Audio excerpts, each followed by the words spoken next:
Bien, estimados estudiantes, vamos a continuar y esta sería la tercera clase y con esto, digamos, después avanzamos a otra lógica en relación al rizoma.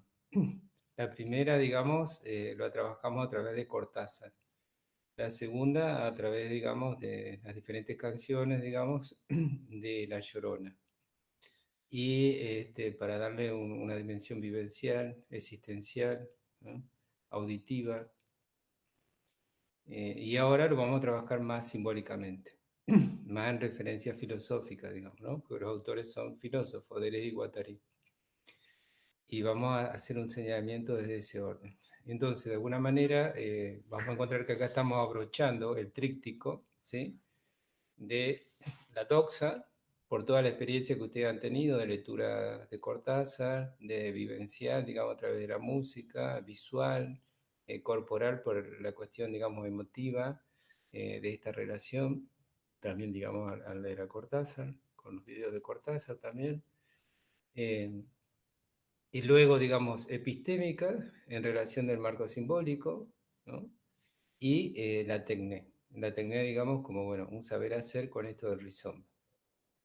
Hay en esto, digamos, de la tecné o la instrumentación, bueno, también volvemos a los ejemplos, ¿no? Eh, y vamos a tener, digamos, una compañera de ustedes, Fernández, creo que el nombre, eh, disculpe, si no, no anoté bien si era Fernández el apellido, ¿no?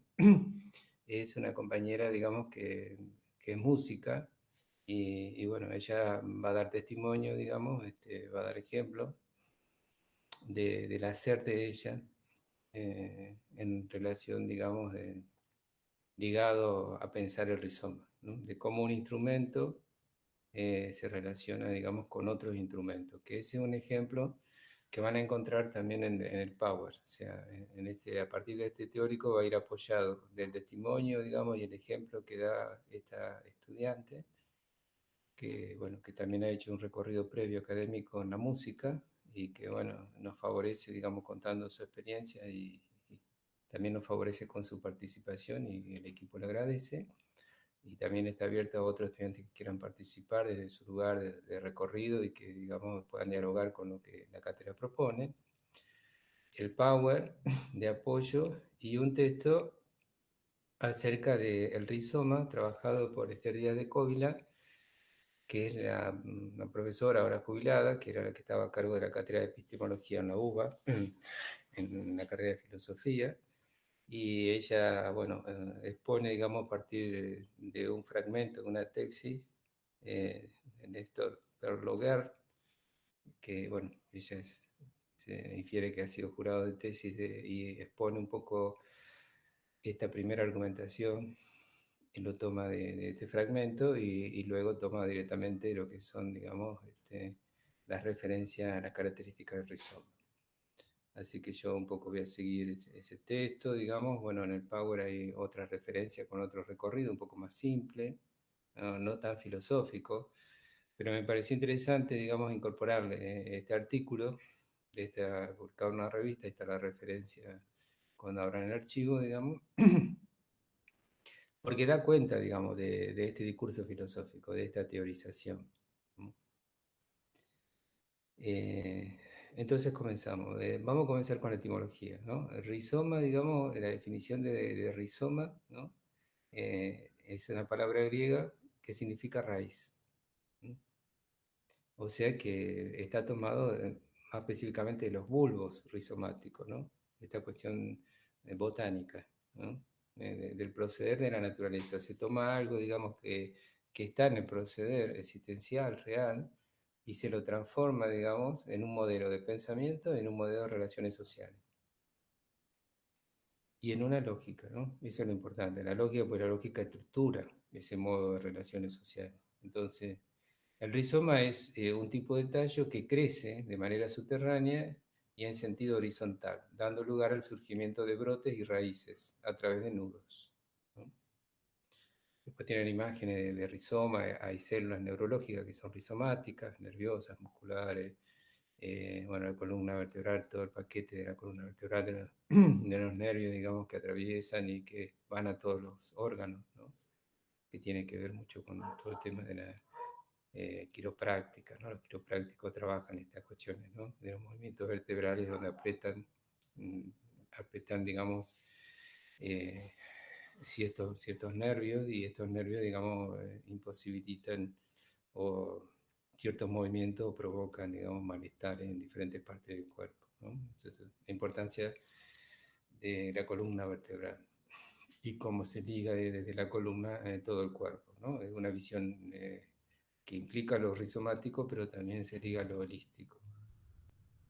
Entonces, ¿qué es lo que desarrolla Esther Díaz de Cobbia, ¿no? Ella habla de la segmentalidad como una de las características, ¿no? Primero voy fragmentando conceptos y exponiéndolos, digamos, y después vamos haciendo la secuencia esquemática de los principios del rizoma. Entonces, la segmentalidad, ella da el ejemplo, digamos, de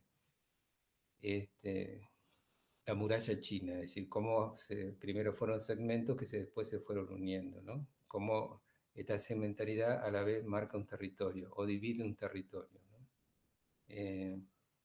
Y ahí va a trabajar el libro, él va a trabajar la idea de rizoma a partir del texto, la escritura del libro. Después en un punto va a hacer mención a Borges, ¿no? Pero lo curioso es que él no menciona a Cortázar. Es decir, tendría que haber mencionado a Cortázar porque Cortázar es anterior, digamos, es de la década del 60, Rayuela, digamos, ¿no? Y estamos hablando de una publicación de 20 años posterior. Entonces, en el mismo contexto, ya que Cortázar estaba en Francia y son autores franceses. Así que es curioso que no mencionen, digamos, a esta intuición poética, ¿no? Llevada a esquema lógico que establece Cortázar, que es lo que produce la ruptura con todas las otras novelas, lo trabajado en el video acerca de Cortázar, ¿no? Los autores de Lady Guattari son filósofos, ¿no? Y ellos, como ya he dicho en otra oportunidad, quieren hacer ruptura con la antigua estructura binaria y la dialéctica entre Parménides, lo que permanece, lo uno, y Heráclito, lo último, lo que fluye, ¿no? Y los quieren de alguna manera superar, digamos, ¿no? Este, al modo oriental, digamos, o sea, sin excluir ninguno de los dos, sino conteniéndolo a los dos y mostrando cómo uno, digamos, se transforma en lo múltiple, cómo lo múltiple se puede transformar en lo uno, ¿no? Este juego de movimiento que se produce en la diversidad. Entonces, bueno, hablan de intensidades, de flujos deseantes, porque es una filosofía atravesada por el psicoanálisis, en diálogo con el psicoanálisis, en confrontación con el psicoanálisis. Cuando yo digo psicoanálisis, tenemos que referenciarlo al contexto francés de la década de 70, 80, 60 también, digamos, del psicoanálisis de la escuela francesa, en la figura de Jacques Lacan. Ellos están, cuando menciono psicoanálisis, están en diálogo y en confrontación, de alguna manera, con Jacques Lacan, planteando diferencias, ¿no? Porque, como toda filosofía, tiene un fin práctico. Ese fin práctico está ligado a una ideología, y la ideología es el materialismo dialéctico.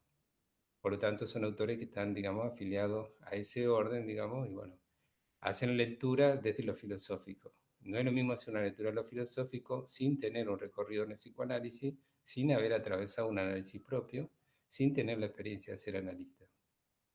Es decir, sin tener la experiencia de trabajar con el inconsciente propio y de otro.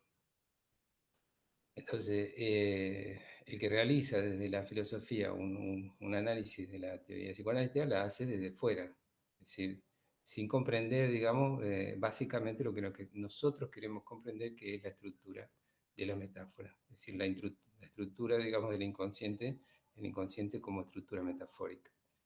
Ellos van a hacer mención a la metáfora, ¿no? Incluso tienen una intuición en relación a esto, pero tienen mucho, digamos, de lectura, pero está, digamos, en relación a su propuesta.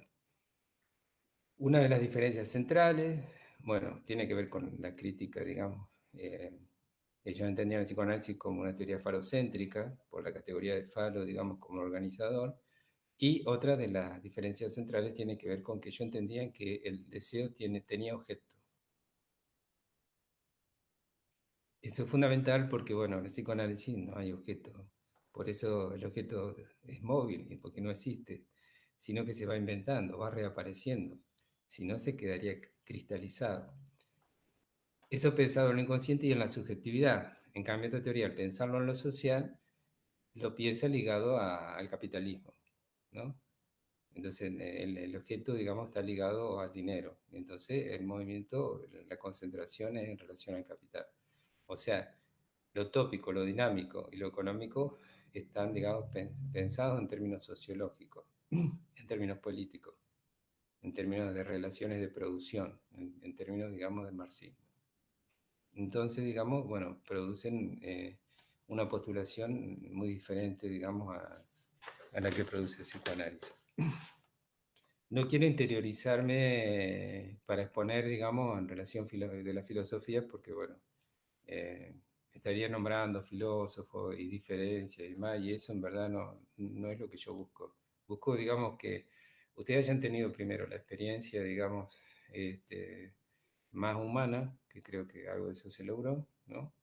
Se hayan acercado de esa manera, no tan racional, porque ustedes después van a leer el artículo de Teoría de Cole y van a ver los conceptos ahí que, bueno, que son de cierta dificultad de lectura y de comprensión, digamos, porque requiere lectura de lectura de lectura, digamos, ¿no? A lo borgiano, de espejo, de espejo, de espejo, ¿no? Entonces, bueno, vamos con los principios que es la propuesta de la cátedra. Principio ordenador, y el principio ordenador genera, digamos, la comprensión del esquema simbólico. Entonces, ellos se preguntan en esto, ¿no? Cuando dice, ¿quién escribe un haiku? ¿No? Un haiku, digamos, la poesía oriental, la poesía japonesa, muy breve, ¿no? Con la condensación.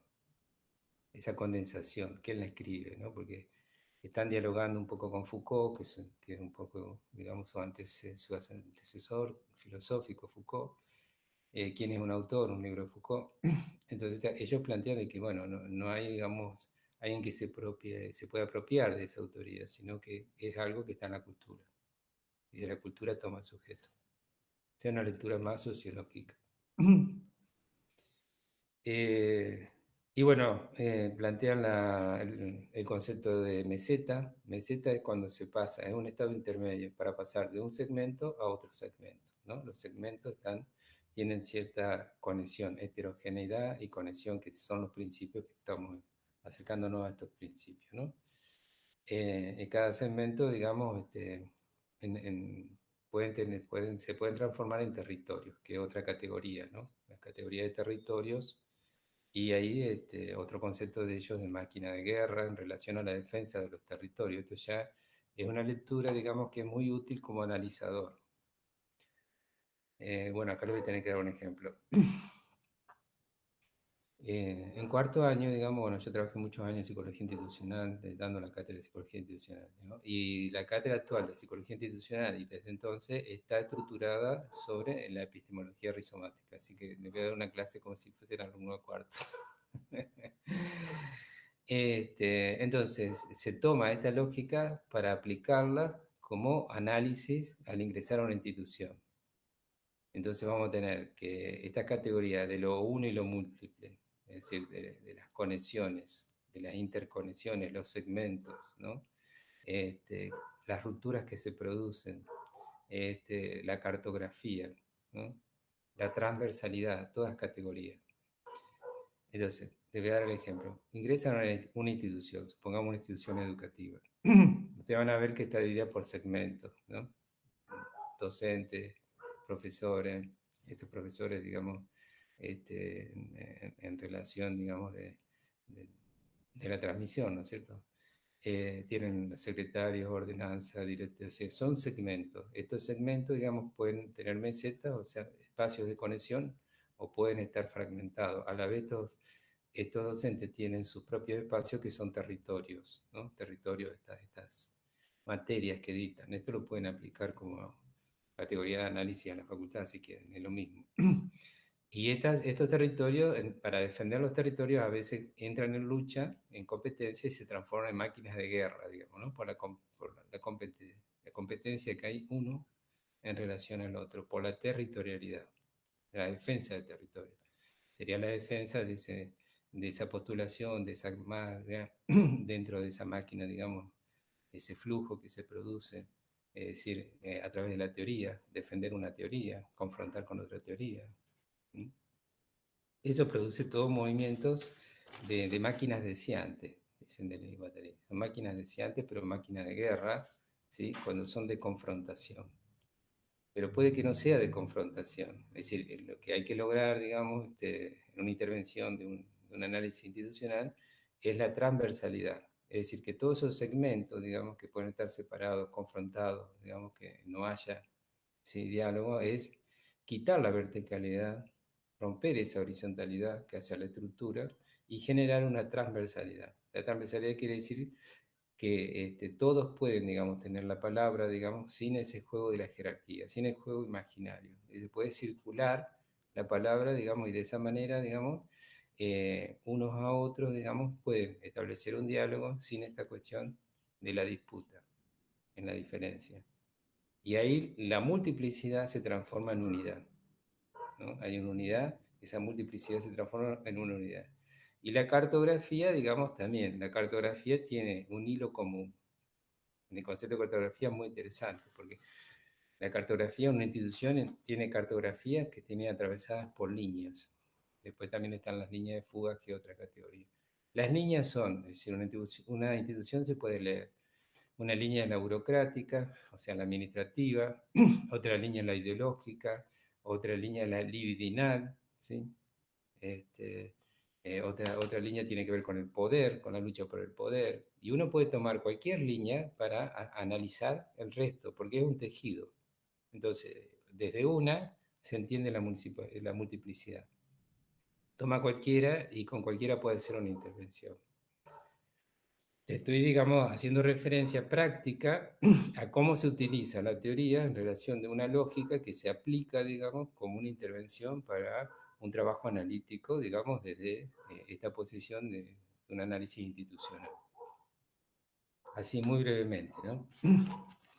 Y ellos hablan entonces de la lógica binaria, porque hablan de la lógica binaria de Guattari y romper la lógica binaria, y hacen mención al árbol raíz, cuando hablan de la lógica binaria, ¿no? Está arraizada, ¿no? Está arraizada, digamos, y no puede generarse ese movimiento por esa rigidez, digamos. Por eso después, en otro de los conceptos, cuando este concepto que juegan en pares, ¿no?, de puesto, ¿no?, está la calcamonía y la cartografía. La calcamonía es eso que ustedes habrán hecho en sus espacios de primaria, ¿no? Es lo igual, ¿no? El calco. En cambio, la cartografía no, es un flujo simbólico. Entonces, la cartografía tiene esta intención más de mapa, ¿no? De un mapa de interpretación. Es decir, porque ustedes toman un mapa de ruta y tienen diferentes caminos para acceder al mismo lugar, diferentes rutas posibles, ¿no? Y de eso se trata ese mapa, esa cartografía. Entonces, no se trata de ese dos de la lógica binaria, sino que de lo que se trata es de la diversificación, en la multiplicidad, ¿no? El rizoma diversifica en la multiplicidad.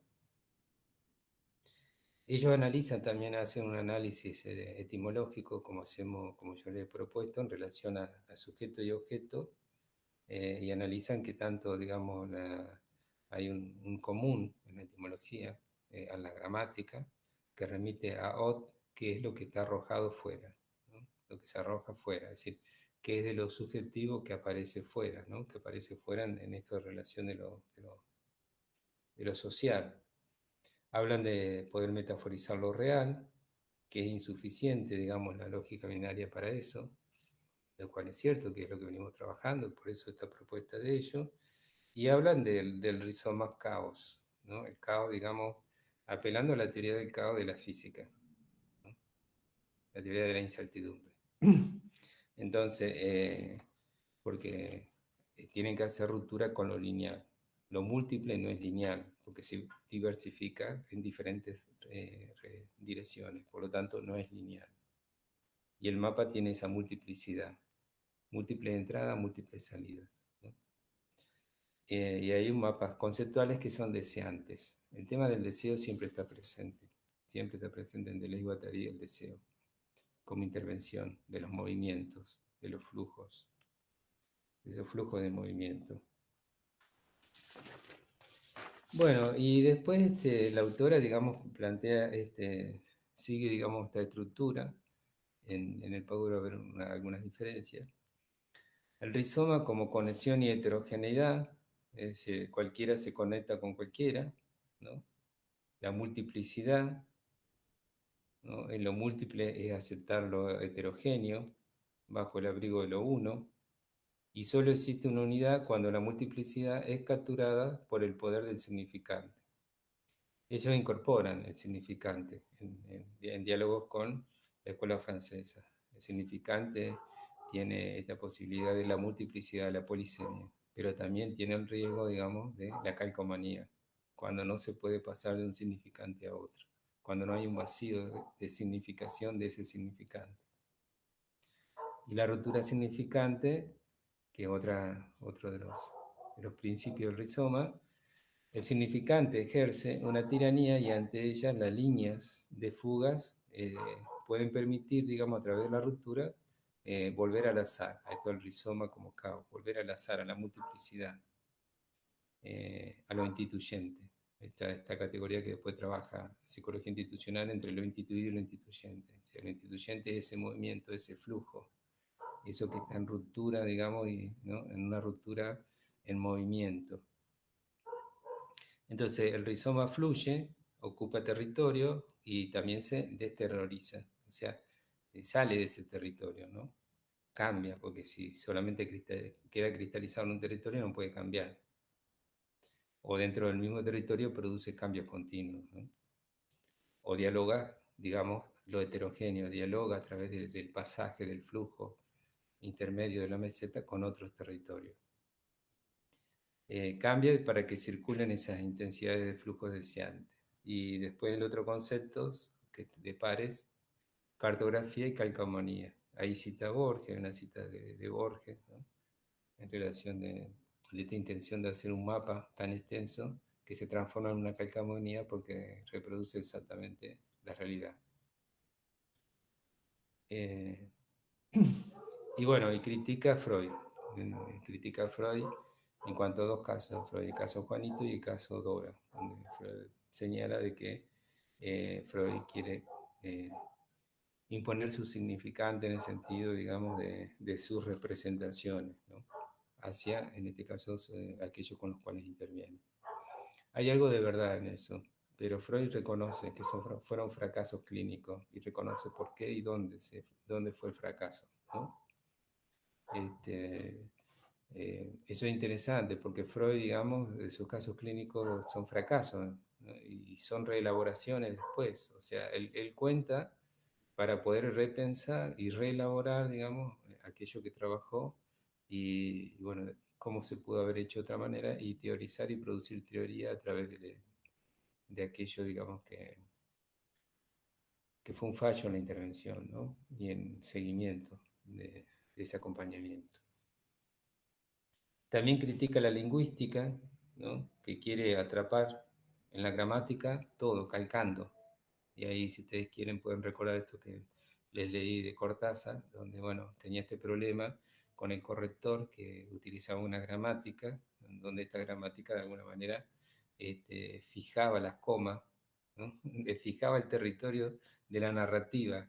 Y Cortázar, a través de la música, lo quería hacer mover al territorio. Entonces, él ponía el ritmo que él quería y las comas eran la forma de pausar, como las notas musicales, cómo pausaba eso que él estaba tocando, ¿no? Entonces, bueno, la gramática, acá podemos hacer una relación entre esta gramática literaria y la gramática del inconsciente. La gramática del inconsciente tiene que ver con este flujo deseante y cómo, digamos, genera un movimiento diferente a la cristalización o al calco que genera la gramática literaria. Porque, bueno, la gramática literaria para todos es igual. En la gramática inconsciente cada uno, digamos, genera desde su gramática un movimiento, ¿sí? genera una afectividad, una relación, establece un vínculo.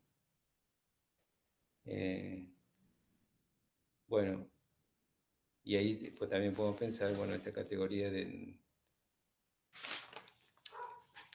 tesoro significante, digamos, o sea, como en el lenguaje un tesoro significante que permite, digamos, cambiar, poder cambiar de un significante a otro. A veces el sujeto, digamos, es una operatoria que solo no lo puede hacer y por eso un análisis implica esto, ¿no? De que surja algo nuevo, en valor de una nueva significación. Entonces, vuelvo a repetir, y esto lo van a encontrar en el Power. Principio lógico del rizoma, conexión, heterogeneidad, segmentación, unidad y multiplicidad, ruptura, y ahí nosotros ubicamos la metáfora.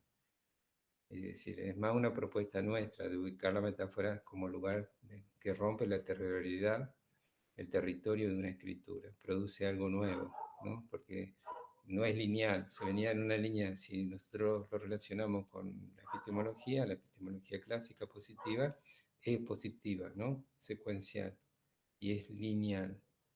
La metáfora produce una ruptura, un nuevo movimiento hacia cualquier otra dirección. Y la cartografía y la calcomanía que creo que quedó claro, ¿no?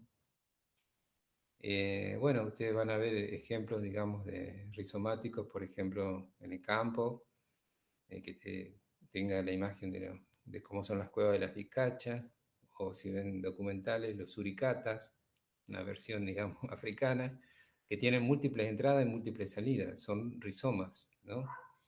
eh, Árboles que son rizomáticos, el álamo, el cañaveral es rizomático, es decir, uno quiere sacar uno y se encuentra que las raíces están interconectadas. Por lo tanto, un bosque es un árbol, o sea, un bosque de álamo es un solo árbol, porque están todos en uno, y uno es todo, ¿no? Después hay ejemplos de rizoma en cuanto a organizaciones sociales. La favela es algo que trabaja también en este texto, teoría de Coble tomando al tesista. Toda la experiencia de la favela y cómo lo que implica salir de una favela, ingresar a otro territorio, pasaje de un territorio a otro, cómo se puede cristalizar en una calcamonía ese nuevo territorio como experiencia de vida, lo van a poder leer. Entonces, los segmentos estos que aparecen aislados, entonces tienen líneas de articulación, fluyen en diferentes intensidades, tienen un constante devenir, ¿no? No son fijos, sino que son móviles, se ensamblan y permiten nuevas articulaciones. Sistema neuronal, sistema muscular, columna vertebral. Si van a un quiropráctico van a ver el esquema de la columna vertebral, digamos, y todos los nervios asociados a todos los órganos.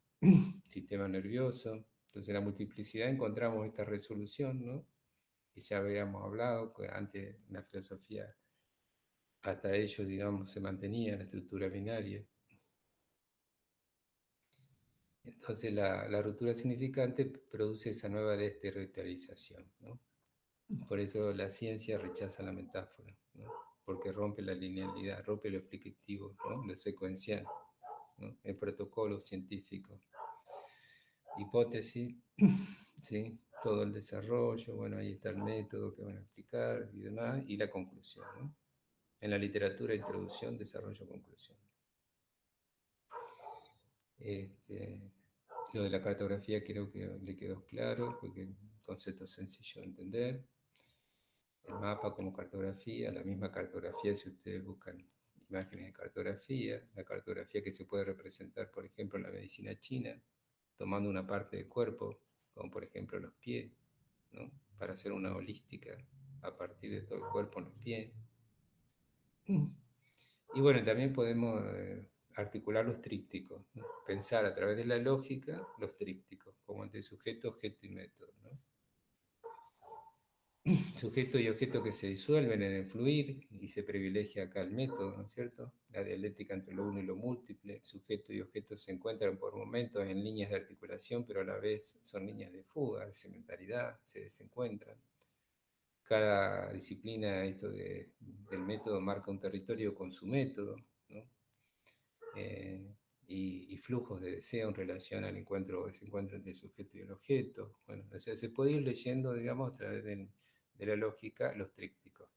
Es, bueno, un cierto trabajito que hay que hacer, ¿no es cierto? No tan sencillo, pero es para hacerlo, digamos, ¿no? Tal vez al fin de año. Entonces también habla de una sexualidad, de un tipo de sexualidad, la sexualidad rizomática, ¿no?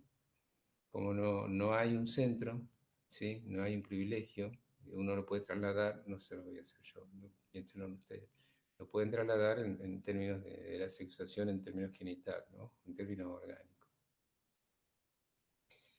Y ahí, bueno, acá aparece también en el Power la imagen de los segmentos que se enlazan y se ramifican en un concierto. Y ahí estaría, digamos, para pensar lo que va a aportar la compañera con su experiencia con la música. Este, y bueno, pido disculpas que no noté el nombre de la compañera del estudiante. Escuché Fernández de apellido cuando escuché el audio, pero tal vez no escuché bien. Disculpe. Las mesetas, ¿no? Como espacios intermedios, articuladores que permiten el pasaje. Las líneas de fuga, es interesante el concepto de línea de fuga, porque a nivel institucional y a nivel subjetivo es un concepto muy importante. La línea de fuga quiere decir de que un sujeto tiene que tener otra posibilidad. Por ejemplo, en la docencia, doy un ejemplo. En la docencia, los docentes tienen esa posibilidad cuando trabajan en varias instituciones. Eso se la puede entender desde este lugar como línea de fuga. Es decir, tienen línea de fuga, es decir, tienen la posibilidad de que si una institución causa mucho sufrimiento psíquico, mucho padecimiento social, ellos, digamos, pueden, digamos, renunciar a algunas horas de esa institución y quedarse con otra, o pasar a otra, o pasar a otra. Son líneas de fuga. Es decir, el sujeto tiene una posibilidad cuando tiene línea de fuga. Cuando un sujeto está atrapado, que no tiene, digamos, perdió el trabajo y era lo único que tenía, ¿sí? Estoy hablando de una relación laboral. No quiero hablar en términos del deseo y el amor porque es más complejo. Pero en la relación laboral, ¿no? Esto que hace al sostén económico y al vínculo social y por ende también amoroso y afectivo, porque cuando se derrumba lo económico, muchas cosas se derrumban. Poder pasar, poder tener alternativa de pasar de un lugar a otro, ¿no? Y el efecto que produce cuando no se puede pasar, no se puede salir. Estos tiempos son muy angustiantes porque no hay línea de fuga, digamos, ¿no? Estamos literalmente encerrados, literalmente. Eh, bueno, uno puede pensar esto también en términos existenciales, que era lo que les mencioné, los rizomas territoriales, el ejemplo que da la autora y que uno lo puede reproducir son las favelas, las villas, donde hay múltiples entradas, múltiples salidas, no hay un centro, y esto hace al cuidado y a la protección, digamos, bueno, ante una amenaza que puede ser, digamos, una amenaza externa, cada uno lo liga con lo que quiere, ¿no? Venecia, otro ejemplo para no ir a la cuestión más, digamos, territorial ligada a a la violencia, ¿no? Venecia, vamos más al orden del placer. Quien estuvo en Venecia, digamos, bueno, sabe de que en verdad sí hay un centro, porque es la Plaza San Marco, ¿no? Pero hay que llegar a ese centro, es como un laberinto, Venecia. Tantas entradas, tantas salidas, tantos puentes que cruzar. Y después en el Power tienen los referentes filosóficos, ¿no? Eh, Descartes, por supuesto, como todo francés, siempre Descartes en la filosofía. Karl Marx, ¿no? Por el materialismo dialéctico. Nietzsche, ¿no? Una referencia fuerte a Nietzsche. La línea de Nietzsche y Foucault, por supuesto. Y los referentes de psicoanálisis, Freud y Lacan. Básicamente Lacan, que es el interlocutor en relación al contexto y a la época. Bueno, tienen el material para leer, el Power para ver, tienen el ejemplo que otorgó la compañera, este, música, digamos, de su instrumento en relación a otro instrumento, cómo lo uno y lo múltiple tiene que coordinar para transformarse en una cartografía.